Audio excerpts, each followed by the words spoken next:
Hi there and welcome to Hell. My name's Trev and this is Luke, who's joining us from a slightly more exotic location than normal. You're not in Hamburg, are you? Nope, I'm on my holidays. I'm enjoying the sun in Spain. Hence crazy. why you'll hear kids screaming and music in the background. So sorry about that, but gotta do what you gotta do. First and foremost, have you got the sunscreen out? Yeah, I've got pasty Irish skin that needs to be protected, man. I'd be roasted like a gammon in 2 seconds without sunscreen. Safety first. I'm the Yeah. exact same. It's got to be done. We can't be taking any risks these days. But yeah, all good. Cool. So, as disappointing as it was that you caught most of the game, even though you're away, right? Yeah, I just had to get the laptop out and find a stream in a bar here. I wish I hadn't in the end, actually. It was a horror show. Yeah, I'm hoping you had plenty of beer on hand at the same time, because it's a tough one to take. It's 0 shots on target, so a few on goal, but not many either on target until the 93rd minute, I think it was. So it's very painful, and we had a lot of possession, which was cool. We were playing our style, playing our game, but I think it's back to a couple of weeks ago where we just couldn't create any openings. There was just Matanovic offered very little. We'll get to him in a second. Egerstein was running around like crazy, just trying to make something happen, but unable to. And yeah, it's brutal. So, were you doing the commentary for this match? Yeah, I was doing the commentary for this one. Yeah, I was doing this one, and it's difficult to find too many nice things to say. Yeah, I was going to ask, how do you keep that like sort of light and jovial whenever you're getting absolutely slapped by Rostock of all teams? Beer. Yeah, the studio has a new fridge with beer and Fritz Cola, so it's just lots of caffeine, lots of beer, and it takes over really, and you just let the mouth do the rest. Yeah. So nice, it's tricky, but yeah, it's I mean, it's a really weird start too, because the guy was onside from within his own half as the defender just lobbed it through. I can't remember his name now. Dassler, I think his name was, the defender who played the through ball. Drezel through to Proger, and just ball down a goal. I don't know whether Medic and Nemeth had his card marked for pace or something. Like, yeah, he's no threat. It's all right. I've got him covered. But they found out the hard way. Yeah, I don't think Medic can outpace anyone in this league. He got kind of exposed in this match. Well, he did get back a couple of times, though, to be fair. There's another 2 or 3 opportunities for Hansa, where Medic did get back and intercept. I think there's a last-ditch tackle. Yeah, but how come it was so easy for them to get in behind? It seemed like every ball over the top ended up in a 1v1 with Smart. Yeah, it was weird. I don't know. I can't explain it. I know, but obviously Schultz recognised it too, because shortly after the second goal, we employed a Smith plug, if you will. So Smith was deployed as a sweeper defender. So I've not seen that happen in a long time or ever, where the central midfielder, the sixer, the defensive midfielder, was positioned in and behind Medic and Nemeth, which allowed them to go forward and Smith stayed back. And have you ever seen that before? Is that a new tactic? Is that old school? Is that a Schultz special? I think he just had to do something. It was quite obvious to everybody watching that it was just too easy for them to get in on goal. Because even so you got to admit that second goal was an absolute screamer. Man, great play to work it down the right. And I felt bad because I was getting excited as I was commentating. I got excited because I'd just seen an amazing goal. I was like, shit, this is Hansa who just scored against us. And it's a former player as well with Verhoek. And yeah, but it was a world-class goal, to be fair. Credit's due. Exactly. You sort of got to hold your hands up at that one and be like, okay, it was absolute screamer out of the blue. But their other goal was just easy ball over the top. Yeah. And then he had like 20 yards uncontested to think about how he was going to slide it past past Smarsh, and it wasn't the only time that happened. You know, they could have been they 3 could or have 4 at won. halftime. Like we were joking in WhatsApp for the games the day before. Was it Paderborn won 7-2, and then I can't remember who won 6-0. But there were a couple of high-scoring games, like best league in the world, Zweite Bundesliga, but we nearly got absolutely thumped because Hansa had lots of chances. I think in the second half as well, they didn't have much of the ball, but they were just able to create things a lot quicker. And that scoreline 2-0 was almost flattering to an extent because it could have been way worse. Because it was like awful defending at the back. Just didn't look comfortable at all, and then offering nothing going forward. It was night and day to the week before against Darmstadt, right? Because we were against firing Magdeburg. Magdeburg. Sorry, Magdeburg. Yeah. We're firing on all cylinders then, but on this occasion, just I should say a bit leaky in defence. It wasn't horrendous the whole game, but when it counted, and we got punished for lapse of concentration or just not clearing the lines properly and stuff, and or just not following the man with the first goal, as you saw with Proger. The second goal, I mean, it was out of this world, right? It's Proger down the right-hand side, first time cross after he'd been fed through, after a 1-2 with the midfielder. And then it was going behind Verhoek. So, okay, right, that looks like an ambiguous ball, fair enough. He's overhead kicked it from behind. Fantastic. It was like, what the bloody hell? So, I mean, but I, as we said a second ago, they could have had 3-4 comfortably more goals. I think Smash in the second half as well came out to, I think there's a striker advancing down after another simple through ball, completely uncontested. Smash comes out.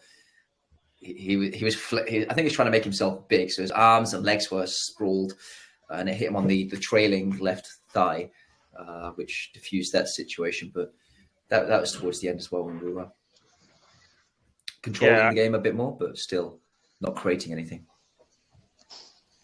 It was.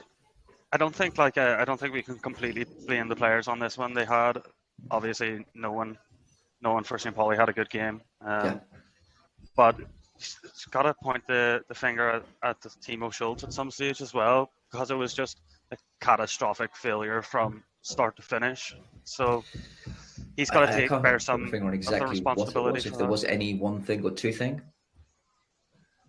Yeah, I guess, I mean, he and the coaching staff will look at this. I'm sure they'll analyse it in preparation, because they're playing.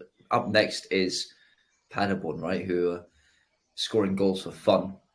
And if you put a team like that up against a lacking in confidence and leaky defence and goalkeeper, they're going to rip us to pieces. So it's not. Yeah. I'm hoping that was just a bad day at the office. I mean, everyone has those, right? It's just on this occasion, it's collectively 11 of the guys had a bit of a mare. Just like having a bad day at the office is like, it happens. Okay, fair enough. But why the fuck does it have to be against Hansa of all teams? Like, yeah, right. It's just. And do you think there was like a motivation problem there? Because surely the players are up for a game like this, you know, and they'll all know, even if they're relatively new to the club, they'll have points of reference for derbies. They'll know what it means to the fans, and for the fans who have to travel there and risk, you know, violence at a game like this, risk getting a firework straight in the mush, and then you go out and put on a performance like that. I'd be furious. Are you speaking from experience there? A firework right in the mush. I mean, as you say, I'm sure that the elder players and the culture experts within the club would have explained to the new players or some of the international players, hey, this means something, you know. Maybe it's too much. Maybe they overemphasized it rather than just, hey, this is a game of football. It's 11 against 11. Let's do it. Ignore all that kind of shit, which is another approach to take, right? But I guess if a derby or a rivalry like as intense as this isn't going your way and you're 2-0 down early, you would at least want to see a bit of fight left in them. You know, there seemed to be almost giving up at some stage, which was hard to watch. Yeah, there's still some fight. Like there was still some like heavy 50-50 challenges from Jackson Irvine in particular and a few others. Like I think Pacarada was getting stuck in and frustrated, and you can see he cared. So I don't think it's about caring or ambition. It's just frustration that things weren't working because they were trying to get forward but just weren't able to break Hansa down. They had a weird formation which I picked out as 3-3-2-2. I don't think I've ever seen that before, and it just looked like it was ripe for our wide players to take complete advantage of that because it's quite narrow to have 3-3 and then 2-2. But maybe they went into a 3-5-2. I don't know, but we just couldn't get down either side. We couldn't get through the middle. We've been closed down. We've been hurried. We've been harried. We've been beaten to every second ball. It was just beaten at the end of the day, right? Sometimes there's a better team, and the better team won on this occasion. Yeah, we might have got carried away with last week's performance against Magdeburg, thinking that was an important moment for us, or a turning point where it was all going to click because the standard of competition was awful. Like Magdeburg went and got beat 4-0 at home to Hanover this weekend. So. Hansa got beat 4-0 the week before away to Darmstadt. So as we were saying in last week's episode, so form doesn't really mean anything going to these kind of fierce rivalries. So we won 3-0. Hansa lost 4-0. And then we go there, get trounced on the pitch, and come away 2-0 down. So, yeah, I guess it'll be used as motivation for the next match. To set things straight. That's the only thing that it can be used for, right? To motivate, like, hey, this doesn't happen again. But I think it's already happened once or twice so far this season in terms of lack of attacking prowess or something, being able to create things, or to even just shooting from distance and challenging the goalkeeper. And then the striker, Egerstein, seems like kind of nippy guy who'd get in for rebounds and stuff. But it was only Dashner in the last kick of the game, basically, before the resulting corner, where he stunned the palms of the goalkeeper from 25 yards out or so. So, yeah, we need to get better in that respect. But I mean, would you go into the market for a bit of more of an experienced striker? Have we seen enough from our options at the club already to think that we need something else? I don't know who's available, so I can say. I need to check because it's only 1 week left. It closes on the 1st of September, I think it is, the transfer deadline. So it's a week to go. So I'm hoping they've got eyes are assessing a couple of options, but we shouldn't just pull the trigger aimlessly either, right? We don't want to just add players. There's no point in panic buying, but I think a defensive player, maybe a centre back, a striker, wouldn't hurt us, especially after that performance. There's clear deficiencies in the team. Still unsure what our strongest backline is. Okay, our fullbacks are nailed on, but after an encouraging performance last week from Milic and Nemeth, it's just night and day to the Hansa match. All of a sudden, I'm not confident in them as being our starting centre-back partnership for the rest of the season. It's only the second time they've played together as well, so maybe, as you said, it's the quality of the oppositions. They took a bruising this time because, Proger and Verhoek were better than what they came up against in Magdeburg. I mean, they had nothing to do against Magdeburg, right? It was a walk in the park. Midfield bossed that game, basically. Defense didn't have much to do. This is the first time they've actually been tested, I suppose. I guess you can't lay the entire blame at the feet of Nemeth and Medic, because the balls over the top that were leading to getting them in behind, that was too easy as well. The midfield wasn't as strong as they could have been.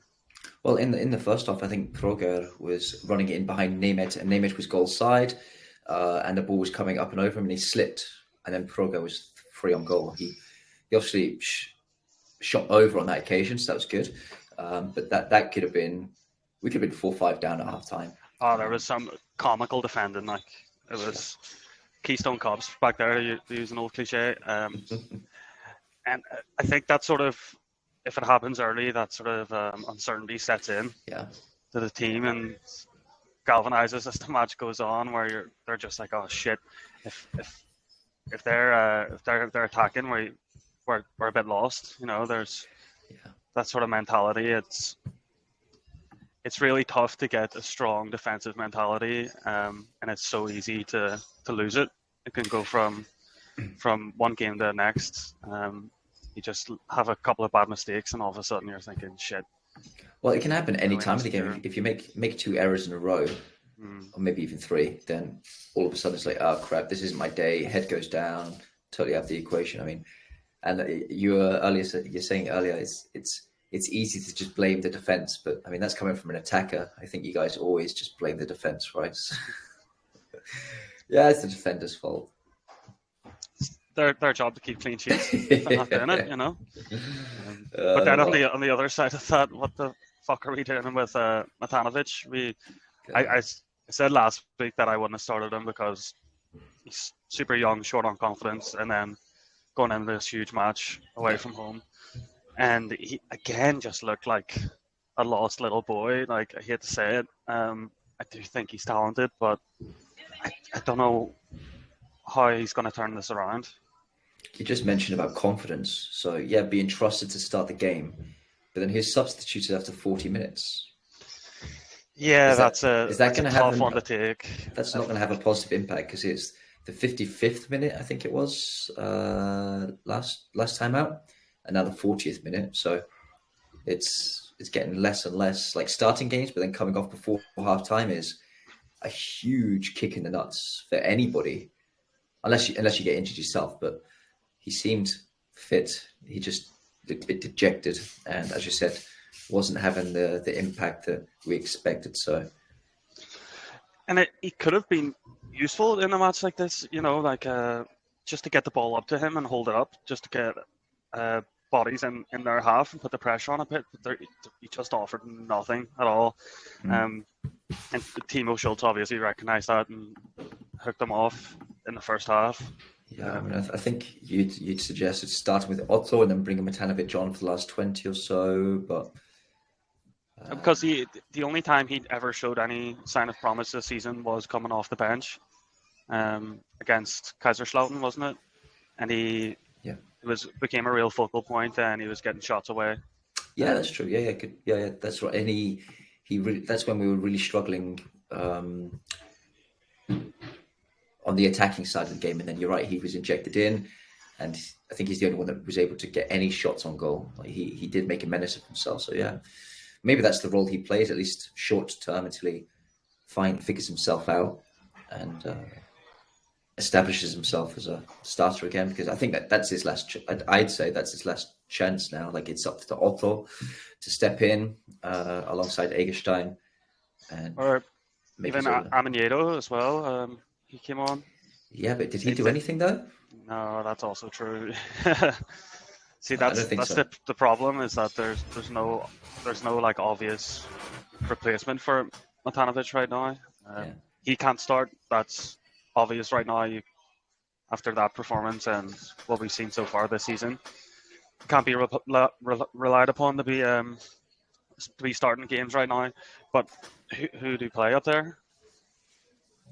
I'm hoping there's some free agents or I'd check to see the Drittes Bundesliga to see who's made a flying start on the goal scoring sense there as well. Because it's a slight step up, but if someone scored 6 in 5 games or something, or made a flying start to it, then drag them up, right? They'd be cheap as chips. Yeah, I think there was also a sort of bit of experience missing in this group of players. Seeing the young squad. So in tough times like this, whenever you go down early, you're looking to the more experienced players in the dressing room to drag you through that. And there's a couple, you're looking at the co-captains, Jackson Irvine and Pacarata for that. But even then, they're late 20s, they're not exactly old heads. in any ordinary squad, they wouldn't be considered a senior player even. I would suggest. Yeah, I guess that makes sense. It's that leader kind of, yes, they're the captain and stuff, but the experienced leader knows what to say to rally the troops and such. But I mean, yeah, just a calm head to be like, all right, we can still get back into this. I didn't feel at any stage. We've rallied before against Schreilen, against Hanover with late equalisers and a bit of a look like let's get this, So it can happen. It just needs to find the right spark, I guess. So it's no, you're right. I think it's easy to go overboard and be a bit too reactionary just because it was such a devastating loss. Oh man, it's brutal, right?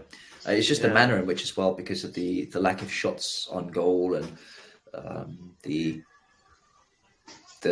occasion with it being Hansa, of course, and other teams around us winning. So I mean, we shouldn't look at the league table now because it's too early, right? A win takes you back up into the top half or into the playoff places and stuff, right? So there's no point looking at that. I have a rule where I only look at the league table after 10 games. Maybe that's wrong. I'm not sure. But that's my approach, especially with Tranmere because it's depressing. But with St. Pauli now, and definitely with Liverpool as well, my Pro League team doing awful right now. So all three of my teams are tanking. Yeah, maybe you should just sack off football altogether and just start watching cricket or something. No. But yeah, anyway, I mean, I think you just mentioned it there, so let's not dwell on it too much. We'll hit the panic button in a couple of weeks' time, but we have Paderborn. We'll have Paderborn coming up next, so I think that's going to be at the Millerntor as well. We usually pull our socks up and get stuck in when it's at the Millerntor, of course. So, Paderborn, what are your thoughts? What gives me hope, as you said, is that it's at the Millerntor, and our home form is going to be crucial this season. So I'm still quietly confident. I don't know if I should be, but I think we could get a result in this fixture. What do you think yourself? What makes you think that? What makes you think we'll get a result? Just because, from what I've seen from our home performances, have been quite good, and then just the whole team wanting to set the record straight after such a bad loss to Hansa. I think they'll have a point to prove, just to the coaching staff, to the fans, and they'll put in a big performance. I hope anyway. Yeah, you seem to be not so confident. No, I don't know. I'm just looking at the last results for Paderborn, and they are scoring like crazy. One of their strikers, let me just find his name again. Felix Platter has scored 6 goals in 5 games, 4 in the last 3, and then they've got goals throughout their team right now. So it's nice and evenly spread through midfield, through the attackers. Like 1, 2, 3, 4, 5 of their 6 attackers have scored a goal. So they just have goals. They can create stuff, and they just beat Kiel. Was it 7-2? Yeah, there's some scary form, to be fair. And they won the first game 4-5, 6-0 or something as well. They have a 10-0 this season in the cup as well. Oh god! So it's just goals galore. They won 5-0 against Karlsruhe. So I don't know. Then they've lost once all season away to Düsseldorf, but they've been pretty strong. So I think a draw. I think we'll scrape a draw, but it'll be 2-2 or something. And because I mean, as I said, with midfield, they have in the team of the week, even though they scored so many goals, it was Schallenberg. So in the midfield, who was the only nomination in the team of the week this week, even though they won 7-2, it was the midfielder that got the nod. So I guess he created a few and was just bossing the game. So it's scary that they've got that depth and that structure. So I think that midfield is our strongest area, and the fullbacks, but midfield's our strongest. So maybe Jackson Irvine or Smith would suppress that threat from Schallenberg. But then that takes them out of the game a little bit as well. If they're just not man marking as such, if you know what I mean, but just if their priority is to squash this guy. Yeah, I think it sort of have to be careful that we don't concede a lot in this game, because just checking how many goals that they're putting in, if after a 2-0 loss to Rostock, if then we concede 4 or 5 against Paderborn, all of a sudden you're fearing for St. Pauli, Well, it's going to be an important match. They've scored in the league so far this season. They've scored 18 in 5 games. That's insane. Which is a lot. And we've got 9, so it's not too shabby, but we've conceded 8 to that 9, so +1 goal difference. So yeah, there's a lot of work there. I think we'll get a draw. Like, optimistic, I think it'll be 2-2. But would you try and change the game plan to counteract Paderborn, or would you just stick to the normal game plan? Hey, we're at home, we're on the home soil here. Let's do our thing and make Paderborn come and beat us. Oh, definitely the latter. Yeah. It's just, I think it can work. We have seen it work this season. It's just we need some better individual performances. We need the strikers to be firing. Hopefully Eggestein has his shooting boots on again, and they're still trying to gel. There's a lot of new players in this team. Yes. It's going to take time, and there's going to be results like what we had against Hansa. Yeah, it's just it's part of the process, and I trust Timo Schultz. I think he's a great coach. So I think there's no point in trying anything too drastically different at this stage. Like there's plenty of room for improvement. Obviously, we saw that, but just let them work on it, and hopefully we get a good result against Paderborn, and we can kick on from there. Well, I guess sorry. The good thing about this league is that anyone can beat anyone. So regardless of how good Paderborn have looked so far this season, I don't think there's a team in this league that St. Pauli can't beat at the Millerntor. No, of course. That's the beautiful thing about it, right? And that's why it's so crazy, because things, I think we've covered it a couple of times now, but things can go from good to bad very quickly and bad to good very quickly too. So it's a wee bit mad. Like, just look at last season. We're flying, Christmas, 10 points ahead. And as we said before, right, pretty much the exact same words. We were not 10 points ahead at the end of the season. So things change. But yeah, I mean, I don't know whether we'd stick with a 4-4-2. It seemed like we started with a 4-4-2, then we went to our 4-3-3, and then we went back to our 4-4-2. But I don't know whether it's 3-5-2 or something, with Smith and his kind of plug, or whether it's 5-3-2. I'm not sure. But I don't know whether we've got the right recipe this year either. Yeah, but I think that they will find the right formula at one stage. It's just about figuring out partnerships on the pitch and things like that. They're all still getting to know each other's games. Cool. Whip snap question: if Stuttgart is still after Medic, do you sell?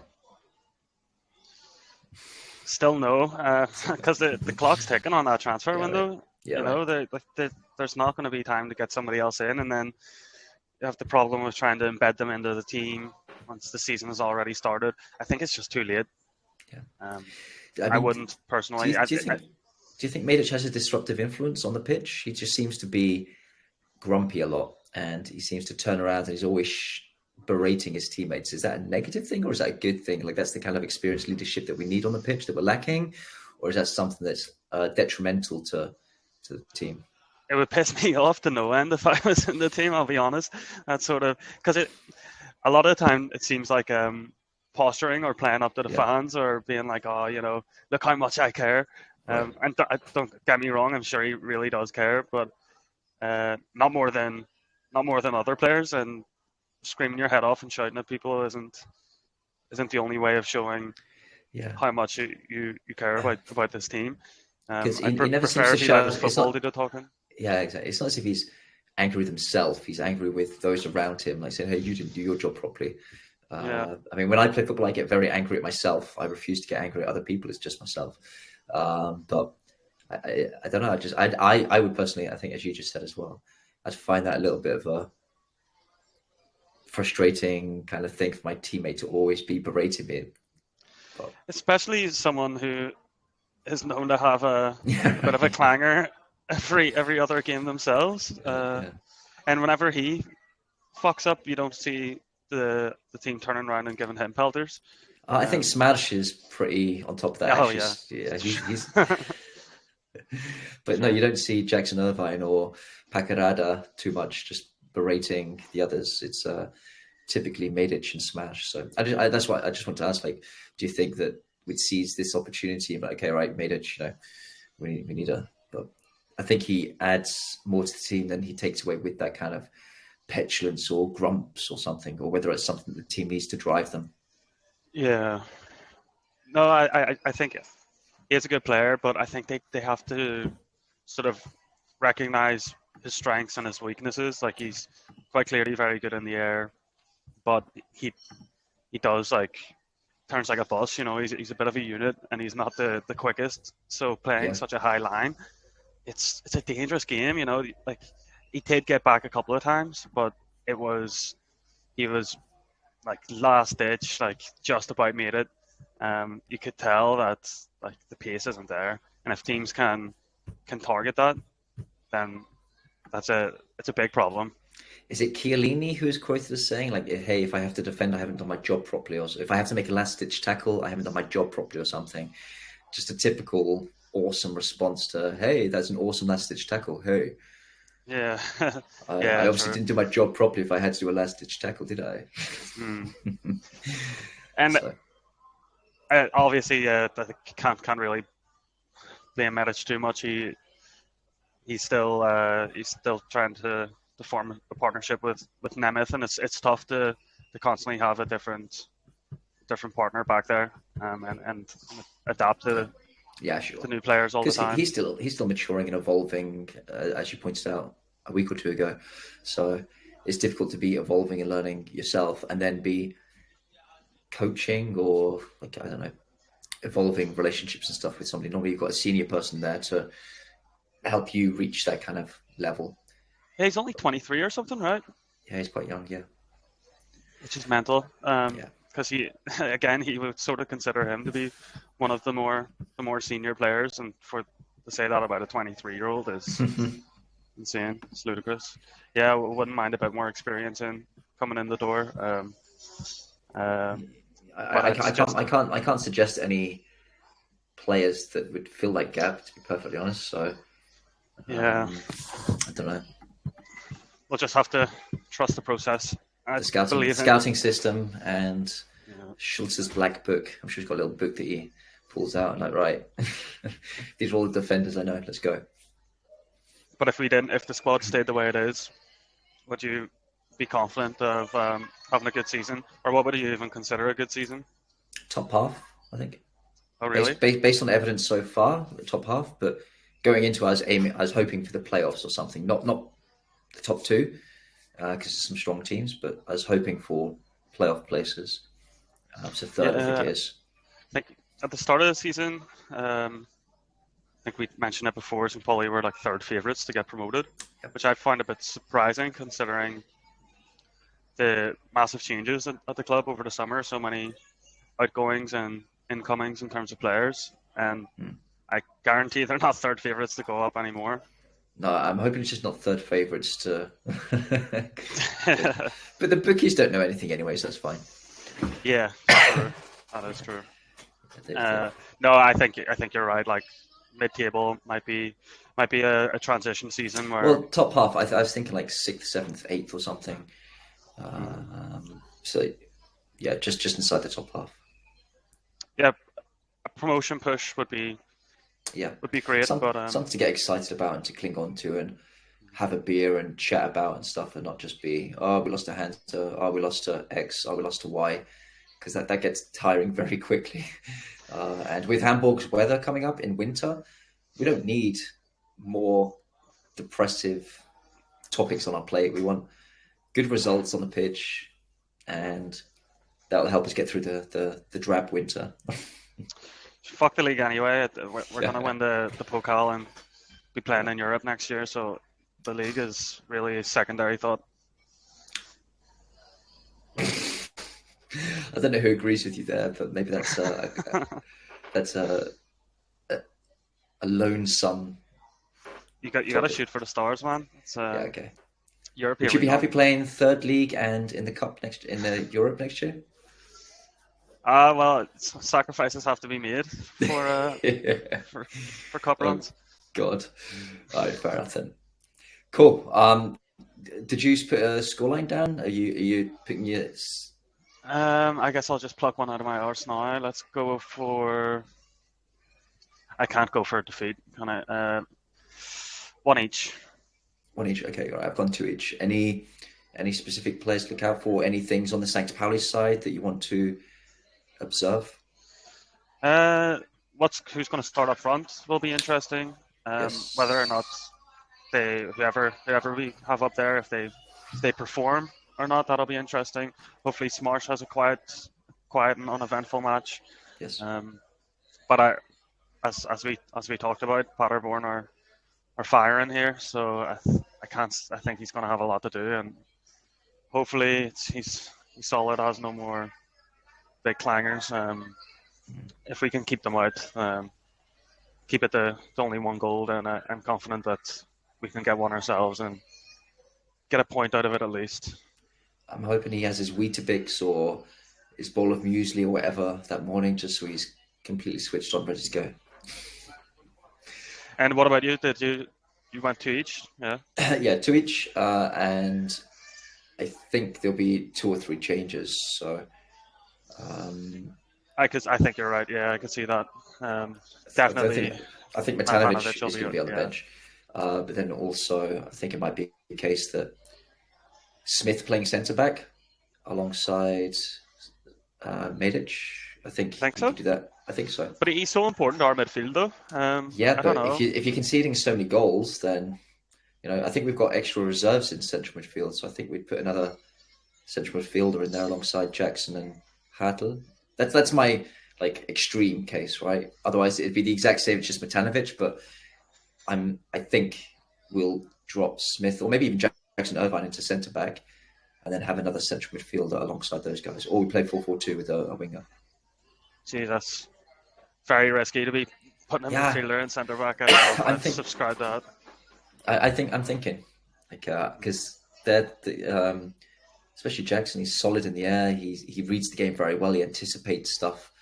I think he's with his attributes, he'd be a very strong centre back, and he's a more calmer, influential player to be alongside Medic to control that erraticness. But I don't know. I don't think he'd be too happy about it either. He'd want to play midfield, right? That's his position, and he's good at that too. But for this game, I would pull him back. All right, yeah, that'll be interesting to see. We'll keep an eye on that. It's not going to happen, but this is some football manager tactic nonsense. So yeah, it really is. We're playing FIFA here. I'm going to go simulate it and then feed back on the data. I'll do 100 simulations of Jackson Irvine playing centre back alongside Medic, and see what happens. All right, good chatting with you, Trev. We'll be back next week to see how we get on against Paderborn. Cool, sounds good, man. Pleasure as always. Enjoy the beach. Keep that factor 50+ on the go, and have a good beer or two from us. Will do. All right, thanks for listening, everyone. Cheerio. Bye. Bye.